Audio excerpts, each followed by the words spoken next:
everyone, and welcome back to this Delta Module 1 video series. In the previous video, we looked at introducing you to Paper 1 Task 5, the big horrible one, and in this video we're going to take a deep dive into language analysis to really help get you prepared for tackling this task. This will take you through all the levels of analysis, right from the whole text down through to the clauses, the phrases, parts of speech, right down to the level of the phoneme. So let's dive straight into it, shall we? A brief recap from the previous video. In Paper 1 Task 5, you're provided with an authentic published written text of a specific genre. Here we have an article from a popular science magazine, and this is from the June 2014 exam. You're required to analyze this and make valid points about genre, lexis, grammar, discourse, and phonology.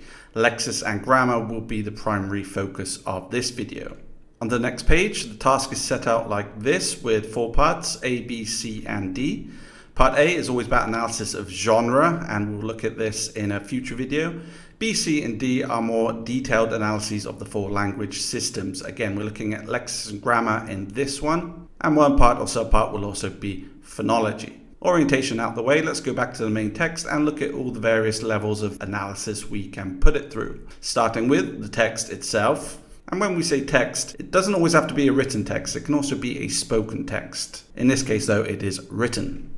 In this text, we can see fairly standard paragraphing going on here, which is the next level. Let's take this one here, blow it up to give us our paragraph comprising 2 sentences, one here and one here.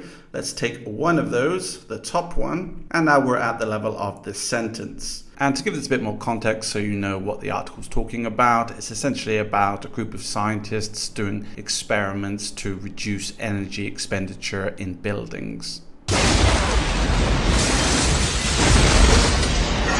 Not a great plan. Now note that this is a complex sentence as it contains more than one clause, as opposed to a simple sentence. This is a simple sentence as there is only one clause. However, this is a complex sentence with 2 clauses. Now before we go any deeper down here, let's look at this analysis from an SVO perspective. SVO being subject, verb, object, but we can also include complement and adverbial in this kind of analysis. So they is the subject, simulated the verb, an office building the object. In the next clause, air conditioning is the subject, is relied on is the verb. And when we say verb, we're not necessarily talking single verbs, but verb phrases. And throughout the year is an adverbial. It's not an object, as is in a hot, humid climate and like that of Singapore. So adverbials are often prepositional phrases, as you can see here, coming after the object or after the verb.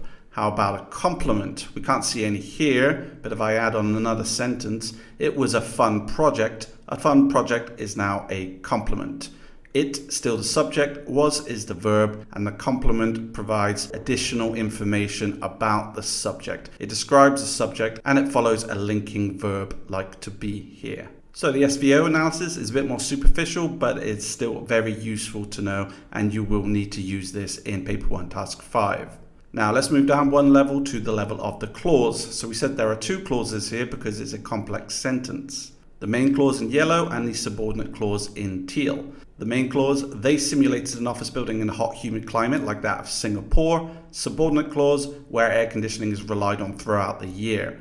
Now main clauses don't have any additional subtypes, however subordinate clauses have many. This one being a relative clause, and more specifically a non-defining relative clause. All relative clauses provide additional information about a noun or noun phrase, in this case Singapore, and non-defining relative clauses do not define the noun, but rather provide additional information which can be omitted. The word where here introduces the relative clause, and it is a relative adverb, not a relative pronoun, which can be confusing. Relative adverbs modify nouns, but don't replace them as the subject of the clause as in relative pronouns, but rather just provide additional info about place, time, and reason. Think where, when, and why.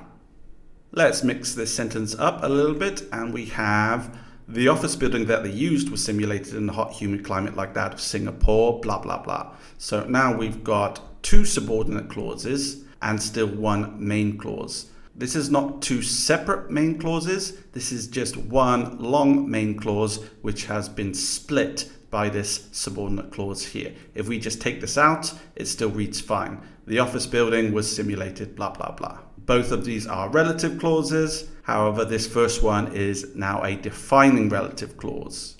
This is defining the office building, saying that it is the one that they in fact used, one of a potential many, and therefore contains essential information in this example which can't be omitted. It is introduced by that, which is a relative pronoun, which unlike relative adverbs also serves as the subject or object of the relative clause, in this case the subject. Now what happens if we just remove this relative pronoun? Does it still make sense? The office building they used was simulated, blah, blah, blah. It does. So what's happening here? Well, we've still got our same initial analysis. However, this is now a reduced defining relative clause. A reduced relative clause is where the relative pronoun is dropped and often verb to be if that was in the original full clause. Let's rework this sentence again to simulated like the climate of Singapore, the office building relies on air conditioning throughout the year. Again, this is a subordinate clause, however now it is a participle clause, specifically a past participle clause which is introduced by the past participle simulated. Participle clauses are similar to relative clauses, however participle clauses only provide additional information about the subject, in this case the office building, and they always start with a participle. Relative clauses can provide information about any nouns, e.g. the year, for example, throughout the year, which is 365 days long. However, you cannot add on a participle clause here because year is not the subject. Another quick reshuffle. The office building, being simulated like the climate of Singapore, relies on air conditioning throughout the year. Subordinate clause, participle clause, now present participle clause. Essentially the same as a past participle clause, except here it's being introduced by a present participle. And again, it's providing additional information about the subject, the office building. Now you might be saying, is this not just a reduced relative clause as well? The office building, which is being simulated, blah, blah, blah. And in this case, you could, because the office building is the subject, but is also a noun phrase. Therefore, can be modified by either a relative clause or a participle clause. If you look a bit deeper into it, there are other more niche types of clauses, but for the purposes of delta analysis, these are the main ones you need to be aware of and need to be able to identify correctly. Let's go down from clause to phrase, which has a number of subcategories, and we'll start with the noun phrase. Going back to our original sentence, we can see a number of different noun phrases here. Everything underlined is the head of the noun phrase. Phrases can be single words or they can contain multiple words. And the head is always the same part of speech as noted in the phrase, and all other words in that phrase serve to modify it. If you take the head out, as in climate, you get nonsense. In a hot, humid, like that, blah, blah, blah. Whereas if you take out any of the other words in the noun phrase, it still makes sense. In a humid climate, in a hot climate, with the exception of articles like a, un, and the. Office building and air conditioning are both compound nouns. However, office is an attributive noun which is modifying the head building, as is the case with air conditioning. Next up we have verb phrases. Again, the head is underlined. Simulated is relied on. Is the auxiliary verb, rely is the main verb, and the main verb is always the head of the verb phrase. On is an adverb particle in this verb phrase here. We've got an adjective phrase here, very hot. Hot being pre-modified by the adverb very. Adverb phrase, I've modified the sentence just to accommodate this. They very quickly simulated. Quickly being the head of the adverb phrase, being pre-modified by the other adverb very. A few prepositional phrases here, and these always start with the preposition. In a hot, humid climate of Singapore, throughout the year. And you might have noticed that there's a bit of overlap with these phrases, and this is because phrases can exist within other phrases. By way of example, let's take these prepositional phrases and put some noun phrases in them. So, in a hot, humid climate is the prepositional phrase. Within that, we have the noun phrase, a hot, humid climate. Similarly with of Singapore and throughout the year. Moving further in, we've got the adjective phrase, hot, humid, within the noun phrase, a hot, humid climate, within the larger prepositional phrase. And we can go even one more in by throwing a very, so an adverb phrase, within an adjective phrase, within a noun phrase, within a prepositional phrase. Our next level down takes us to parts of speech, so let's start with the nouns. Fairly self-explanatory here. We said before office building and air conditioning are compound nouns. Singapore is a proper noun as it refers to a named thing, whereas climate is a common noun as it refers to a general thing. You can also say that office building is countable, air conditioning is uncountable, and office building is singular.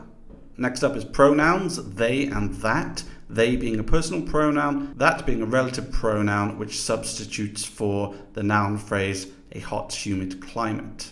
Hot and humid both being adjectives, as I'm sure you know. Simulated, is, and relied all being verbs, one auxiliary and two main verbs. For adverbs, we have very, which is pre-modifying the adjective humid, where, which we said before is a relative adverb, and on, which we also noted is an adverb particle, part of this phrasal verb rely on. Determiners are a wider class of words that include articles, as you can see here, the, but also include a number of other words like numerals and demonstratives, etc. Now you need to be specific in paper 1 task 5, so if you just say determiner, you won't get the mark. In this example, you need to specify whether it's an indefinite article or a definite article. The prepositions in this example consist of in, like, of, and throughout. And you might be more familiar with like as a verb, so don't get confused here. Here it's a preposition meaning similar to. Conjunction, I've just thrown this in here between hot and humid. This is a coordinating conjunction as it connects two clauses or phrases of equal grammatical rank. So both hot and humid are similar adjectives here. And lastly, we have the interjections like wow, which I've just thrown on the end here, completely out of place. Next down from the parts of speech, we have the morphemes. Now, a morpheme is the smallest meaningful unit of language. The words in yellow are single morphemes or free morphemes, as they cannot be further divided in any meaningful way. Highlighted in green are the bound morphemes. These are your suffixes like d and ed, and they cannot exist in isolation but need to be affixed to another word. Now note here that the ing in building and conditioning are not morphemes, as building and conditioning are nouns with a single meaning. They cannot be further broken down into meaningful parts. If you break off ing, this now doesn't mean a kind of structure which people go inside, it means the verb to build. Whereas the suffix d here is a morpheme, as it imparts additional meaning to the verb simulate by telling us that it is in the past tense. And the same is true for conditioning and relied here. And here at the lowest level we have the phoneme. I haven't transcribed the entire sentence into phonemic script, just the schwa sounds. And schwa, if you didn't know, is the most common phoneme in English and can represent any vowel letter. You often see it in smaller function words like of, the, and also very often in unstressed syllables of polysyllabic words. So climate, stress on one, schwa on the second. Singapore, conditioning. So those are our 8 levels of language analysis, the most important of which is arguably part of speech here, as this enables you to identify the part of speech correctly and therefore help ensure your further analysis is accurate. So let's move back there for a minute and look at how to identify parts of speech correctly. And we'll use this example here. Someone outside the photograph is telling this woman, I don't think that this book is yours, I'm pretty sure it's his book. That book that's on the table might be yours, however. Let's look at the various parts of speech in this example, starting with yours. This is a possessive pronoun, as it stands by itself and doesn't modify anything, and we can also say it's in the second person and it is singular. This could also be plural depending on context if you were referring to a number of people, but here it is referring to one person, therefore singular. His is a possessive adjective as it is pre-modifying the noun book. It is in the third person and also singular. This, as in this book, demonstrative adjective, singular. Pretty. This is an adverb of degree, pre-modifying the adjective sure. It is not the adjective pretty, as in beautiful, but rather an adverb. It is a personal pronoun and it's in third person and it's singular. Now, when we say personal pronoun, we don't mean it's referring to a person as in a human, but rather a grammatical person. This is referring to a thing, a book, but it's in the third person, therefore it's called personal pronoun. A few that's coming up. First one, I don't think that this book is yours. This. Here it is a subordinating conjunction as it's connecting the main clause with the subordinate clause here. Conjunctions are also typically reduced when spoken, and you can see that here. I don't think that this. However, this word is pronounced that because it is a demonstrative adjective, as we saw earlier with this book. That book that's on the table, here it's a relative pronoun. And again, it's reduced, and you can hear that in the pronunciation. That book that's on the table. That. And we can say that is used for things. Might is a modal auxiliary as opposed to other auxiliaries that you'll typically find in tenses like continuous or perfect tenses. Be, have. Be here, however, is a bare infinitive because there is no to before it, and bare infinitives always follow modal verbs. Don't is also an auxiliary. It's not modal auxiliary though, it's a negative auxiliary. And lastly, at the end, however, is an adverb. So once you can identify parts of speech accurately and consistently, you're putting yourself in a pretty good place to start your analysis. If you're not sure of these, you can always run them through ChatGPT with the prompts like, can you analyze this part of speech? And now let's put it all together. So we have the levels of analysis: text, paragraph, sentence, clause, phrase, part of speech, morpheme, phoneme, specific examples of this language item, and then examples from the text. The text, we said before, is an article from a popular science magazine, and I won't rewrite it all here, but you saw it at the beginning. Paragraph that we looked at is a body paragraph as opposed to an introductory or a conclusion paragraph. An example of a sentence is the complex sentence we started out with the two clauses here. An example of a clause from the text is the non-defining relative clause where air conditioning is relied on throughout the year. On to phrase, we can pick out this noun phrase, an office building. Part of speech, we can look at this uncountable compound noun, air conditioning. Morpheme, we can have the bound morpheme, the ed suffix, which is bound to the verb rely. And phoneme, we can have the schwa as in of. So that's how to analyze any Task 5 text from a grammatical perspective, taking a top-down approach, right from the level of the text down to the level of the phoneme and everything in between. In the next video, we will look at analyzing Task 5 from the perspective of discourse. And if you have any questions, please leave them in the comment section below. Thank you very much for watching, and I'll see you in the next one.